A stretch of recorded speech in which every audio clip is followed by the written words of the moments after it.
Palitan ko na yung ano, yung tubo, yung elbow. Kasya naman yung ano, kasya naman yung tawag nito, yung regular na PVC. And pinututuyo ko na. Kanina pa yun, mga ano katagal na ba? 10, 11, 12, 1, 3 hours na. Actually, pwede na yun. Bubuksan ko lang mga pagbalik para ma-monitor ko rin. Kita ba? Para ma-monitor ko kung puputok ulit. Actually, mamayang gabi maganda. Excuse me. Mamayang gabi maganda yung ma-monitor. Kailangan naman magpuyat ako mamayang gabi. So,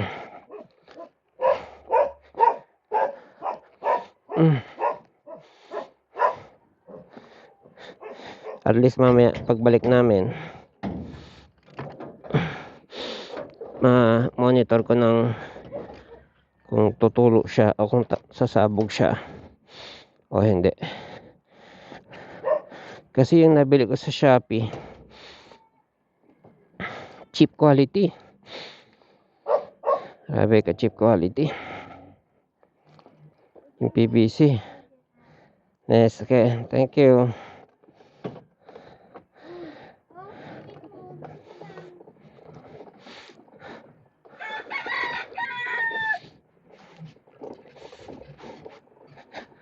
Ayun. So hindi na siya PE. Ang tawag pala doon, PE compression. Yun. Chinek ko yung nabili ko dati. Tawag doon PE compression. Na tawag na to, na angle, na elbow. PE compression na elbow.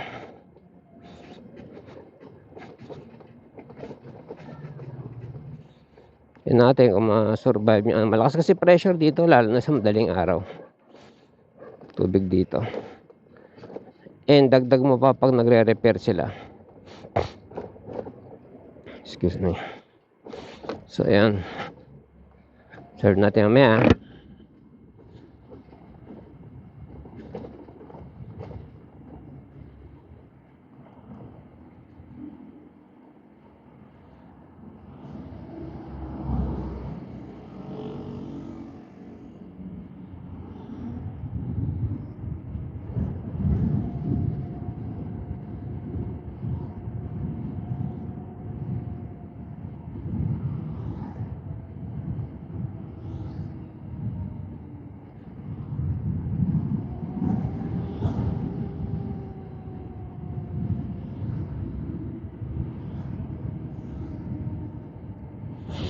Sana wag malaglag yung cellphone.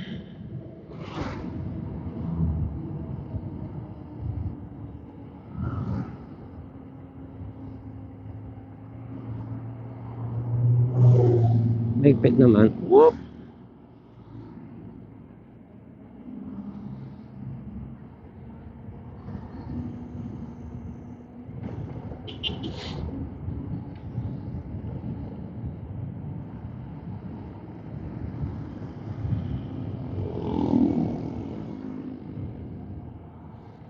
Pag nakakita ako ng mga video ng mga aksidente ng motor, inaaral ko kung paano siya ma-avoid.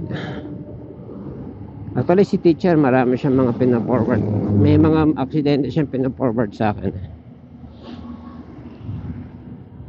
And tinuturo ko sa kanya kung paano, kung bakit nangyari yun, paano may iwasan yun, anong gagawin namin na para may iwasan yun, ganyan.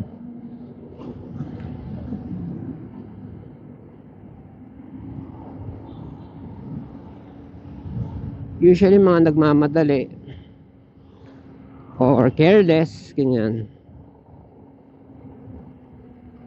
or ignorant, ganyan.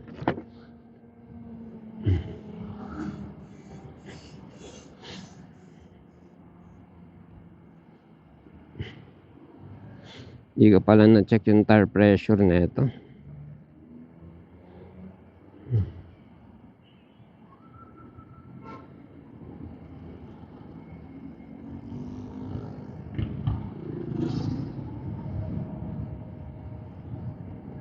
Pero so far so good, maganda naman handling niya. Ewan lang natin.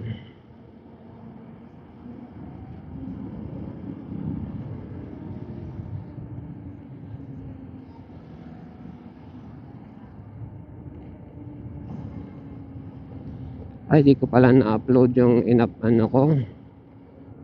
Laki yung file nun.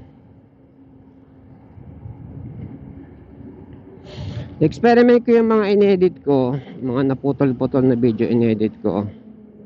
Minaksimum ko lahat ng settings ng quality. Hindi ko lang natapos, ang tagal, pero natapos din yung ano. Natapos din. Hindi ko lang na-upload. Pero I bet malaking file yun. Yun natin na yung quality niya. Kasi yung quality dun sa ano, pangit eh. Yung 1080 yung pangit. Pag nanonood mo sa TV yung pangit. Yung sa Kalawi, sayang. Ganda pa naman ng ano namin doon. Experience namin doon. Adventure.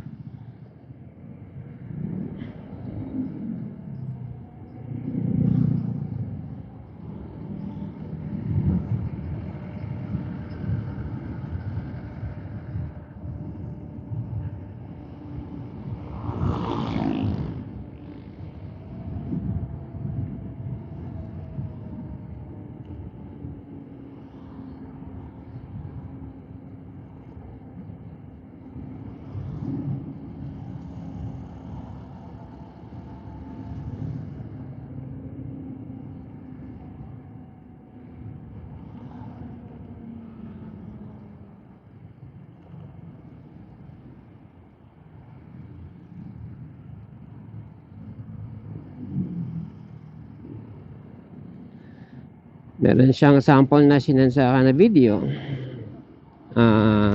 Yung motor overtake sa kaparada na, hindi nakaparada, nakahinto ng kotse. Parang ganito, yung tricycle, kakanan ako, ganun, gumanon siya. Pagkanan niya, inabot siya ng isa pang kotse na mas na maandar, na matulin. Yung nga yung una kong comment eh, sabi ko, para sa intersection, masyadong mabilis. Incoming intersection yun eh. Masyadong mabilis yung kotse na nasa kanan. Kasi kita ko sa video na pumreno yung kotse, hindi lang talaga niya nakayanan ano, stopping power ng kotse niya. Pumreno siya. Pumreno naman siya, inabot lang pa rin niya talaga yung motor. Motor naman, may angkas, kumanan, hindi nagsignal,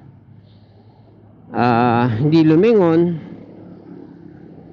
Hindi natin ma-judge kung tumingin sa side mirror o hindi. Pero dahil sa inabot siya, judge natin na hindi siya tumingin sa side mirror. Tsaka isa pa, yung angle niya, hindi nakita sa side mirror yun kasi ang laki ng angle ng pagkanan niya.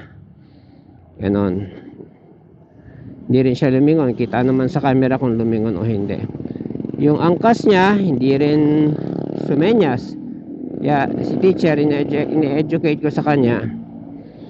Meron tayong mga liko na obligado na ano, na sumenyas. Yan. Bawa U-turn, ganyan. Obligadong sumenyas. Merong mga optional, merong obligado. Kaya tinatanong ko siya, ayan, katulad nito, kakaliwa tayo, ganyan. Obligado, optional. Ginagano ko siya para ma-educate siya. So bilang driver, kaya nga importante yung ano eh, ganitong merong intercom eh. Kasi that way, masasabihan mo si ano mo na OBR mo na, senyas ka, kakaliwa tayo. Ganun. And actually, minsan dapat automatic na yun kung na-educate mo na si OBR.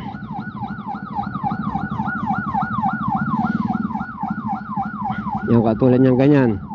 Kapag meron kami sa likod namin na ambulansya, we make sure na either bibilisan namin or tatabi kami. Most of the time tatabi.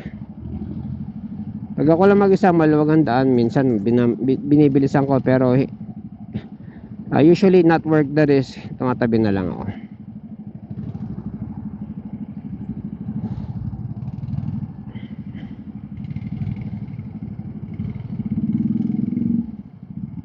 Yung sinasabi ko nga sa kanya,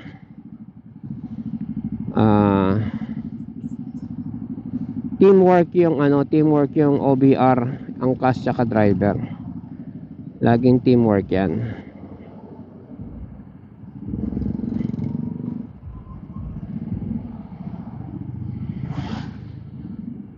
Para avoid sa disgrasya.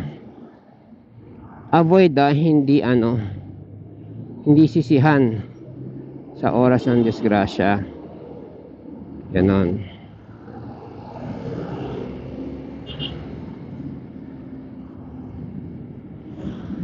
Uy, ganda! Spider! Taas ng maintenance. Grabe.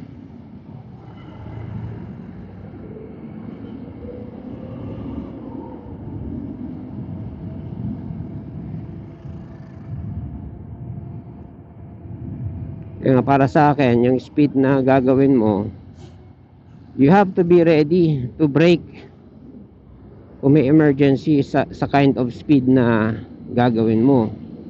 Mamaya, puta, sorry. Ito ba? Ano talaga nito? Napaka pangit ng balanse nitong keso. Inayos ko lang pagkakaupo ko, ang laki ng iginalaw.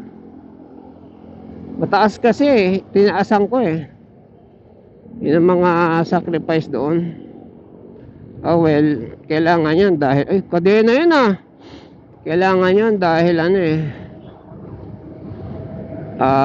maraming ham sa lugar namin, sasaya talaga.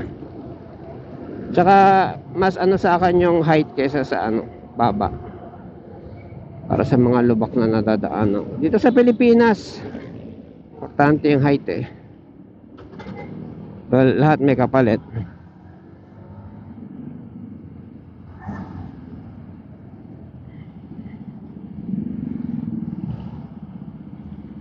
Mas mababa kasi yung center of gravity, mas stable. I think kasi ngayon ang taas niya, ang konting galaw ko gumewang na ako.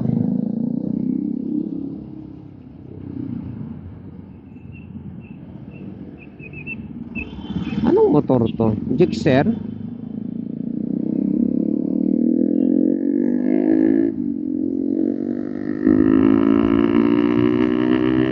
Gixxer yata.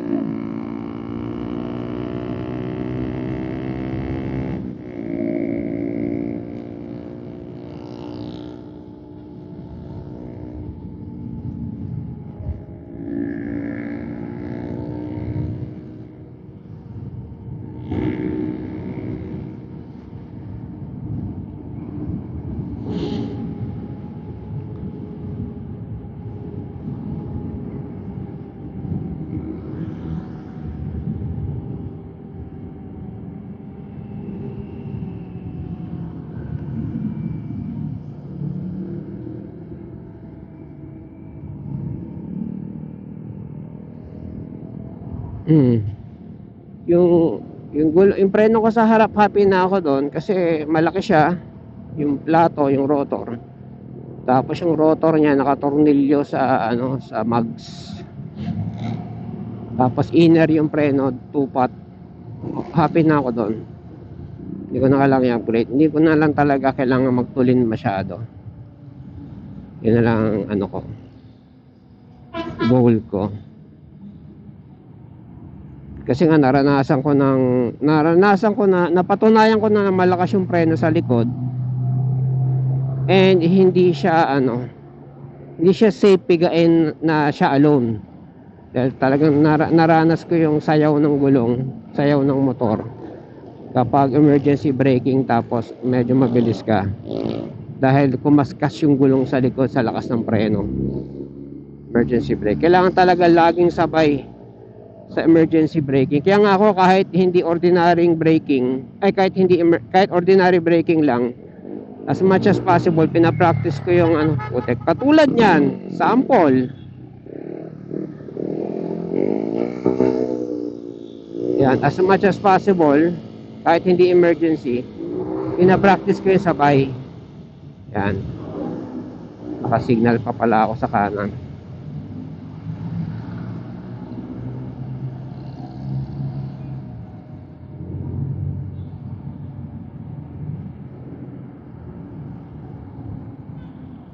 Parang mas nasisiyahan na ako dito sa C5 dadaan lagi. Kasi dito sa De La Paz traffic, maliit ang kalsada, maraming hams. May mga tao, iiwasan, natatawid yan. Mas na ako dito sa C5.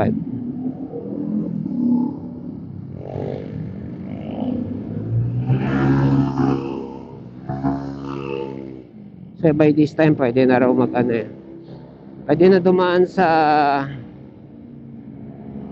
Sirkulo Verde.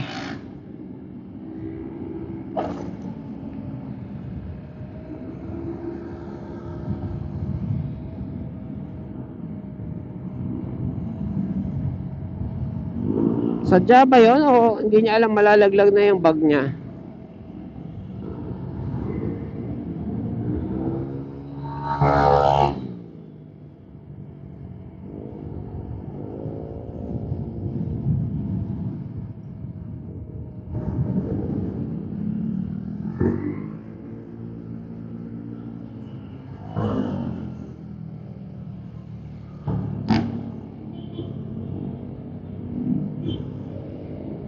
Nagkakanan ako, sisignal ako kanan.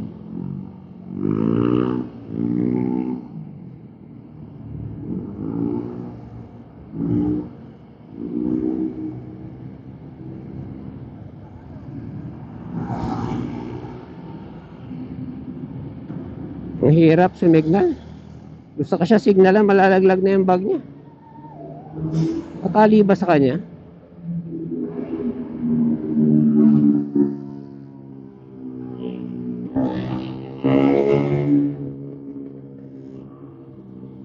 Hindi naman siya kabilisan.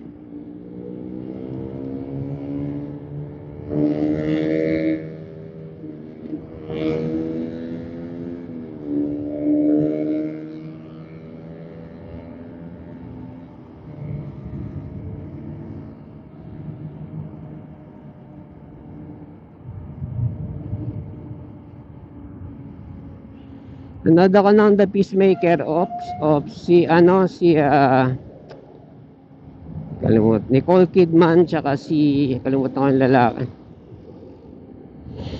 Yung nuclear head, 10 ninakaw, isang sumabog, isang dinisassemble tapos nilagay sa backpack. Ang na-recover lang 8. 8 ba siya? Basta merong nakalusot na isa, tapos sinalba nila na wag pasabugin sa city kasi parang may vendetta yung kontrabida na Russian. Vendetta siya sa Amerika. Tapos yung mga scientist na nag-disassemble nung nuclear head, mga English speaking, hindi sila American pero English speaking, mga edukado daw ng Harvard, sabi ni George Clooney yon. Sabi ni George Clooney, yung mga kalahati daw ng mga terorista tayo nag-educate, Amerika daw nag-educate.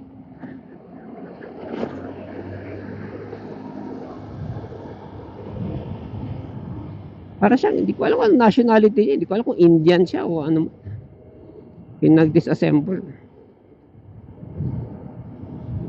Pero parang lang siya, ang tawag sa ganon yung tawag nun, captive scientist, parang ganon. Parang active scientist lang siya.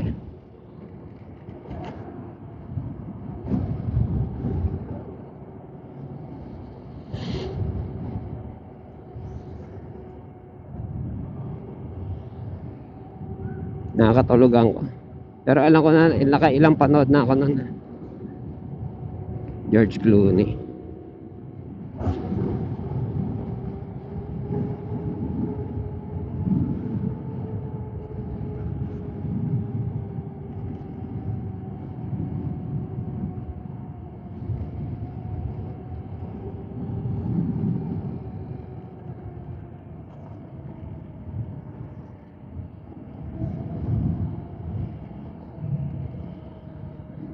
Meron naman parang baliw sa tabing kalsada, ano, nang babato ng tubo, some kind of tubo na bakal na ano sa kotse dumadaan. Mukhang gawain niya na kasi may alam ko meron din baliw dito sa ano. Hindi naman siya nang babato pero baliw lang na nagsasalita. Meron din doon sa sumulong eh. So, itong kotse na tinamaan ng tubo ng bakal, tumabi.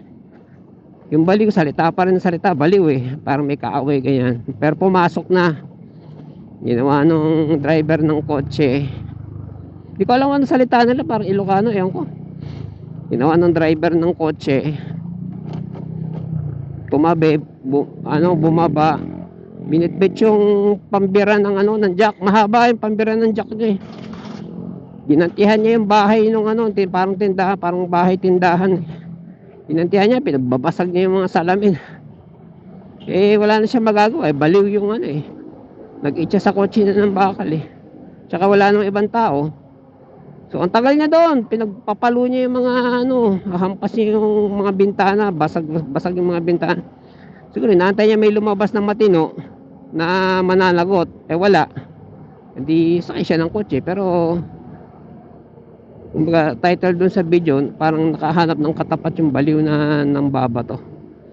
Ewan natin kung uulit pa yon, tsaka kung pababayaan pa nung kamag-anak nung baliw na mangbato pa siya ng kotse. I mean, syempre mahirap din yun, di ba?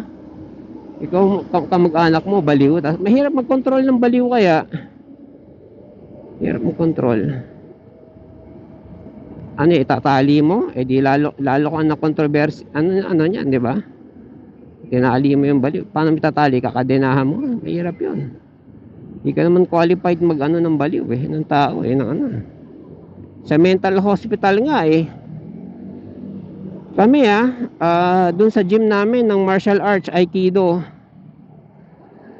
meron kaming member doon ng ano, na babae pa, meron siyang staff siya ng mental hospital staff. Sabi ko sa kanya, kaya ka nag-aaral dito para ma-control mo yung mga baliw na pasyente. Sabi niya, oo. Sabi ko, nagagamit mo ba? Oo, araw-araw. Sabi ko. Kasi yung Aikido, kung hindi nyo pa inabutan yung mga movie ni Steven Seagal, yung mga disarming, mga disabling, yun yung ginagawa ng police pag yung poposasan, yung babalian ng ano ng kamay, gano'n. Pipilipitin yung kamay bago posasan, gano'n. Gano'n. Eh kahit baliw ka, ano ka, nakakaramdam ka ng pain. Baliw ka, nagwala ka, ganyan.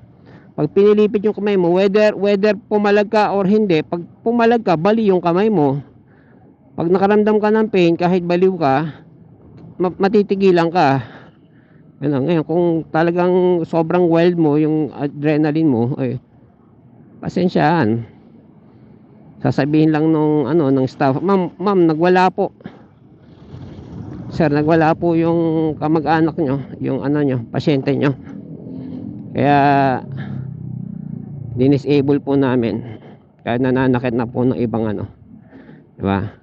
Eh, pasesemento naman po namin yung braso niya. Kasi ganun yung kasi ng Aikido ba, pipilipitin talaga yung mga joints mo.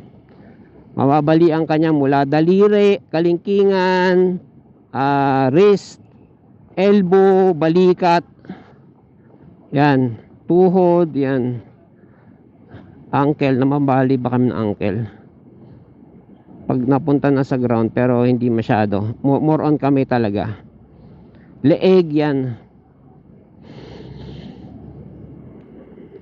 Bakit ako naka left turn? Taas na rin rango nun, anong belt ba yan?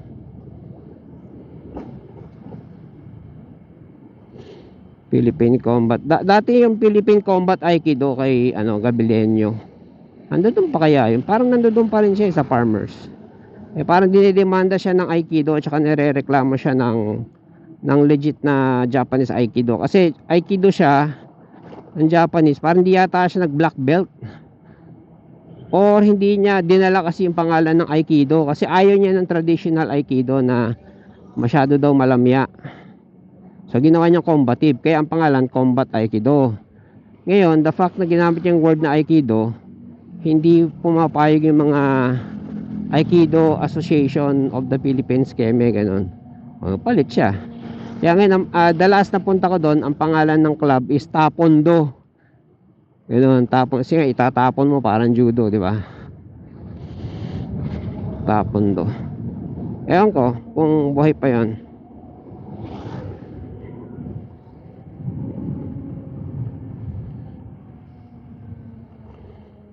Kasi yung Tapondo, nakakapikon yun. Pag pag yung asaring ka, sasabihin, ano ba natutunan nyo dyan? Pag ginagano ka, ganito, pang disarm, ganyan. Halimbawa, hinawakan kang ganito, tapos sinampol mo, sinampol mo kung paano ka-effective. Halimbawa, pinitsarahan ka, o ganito gagawin mo. Pag sinampol mo at nakaramdam ng sakit yung maraming napipikon sa akin pag sinasample. Hinihingi nila, tinatanong nila, humihingi ng sample, di binibigay ko. Kasi sasabihin pampelikula lang yan. Kasi lalo na yung kaedad ko na nakaabot ng pelikula ni Steven Seagal. Arte lang yun. Sige, subukan mo umarte kung kaya mong hindi lumuhod. Kasi meron kaming yung pag pinitsarahan ka, pag binalian mo ng mga mapapaluhod mo talaga yung nagpitsara sa'yo. Sige, tingnan natin kung kaya mo hindi lumuhod. Pag hindi tumunog yung mo, yung kamay mo o yung siko mo,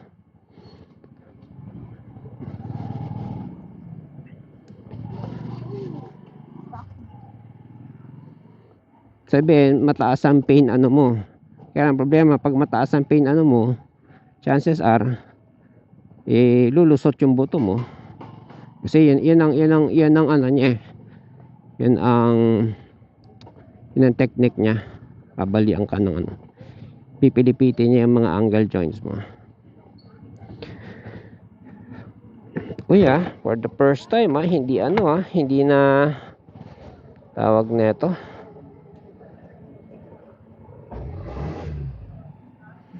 For the first time hindi nabuo yung video hindi siya na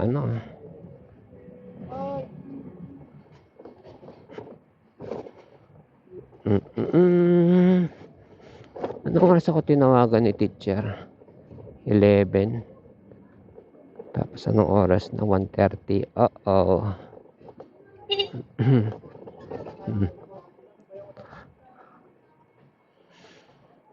Tinapos ko pa kasi yung movie na nakatulugan ko pa.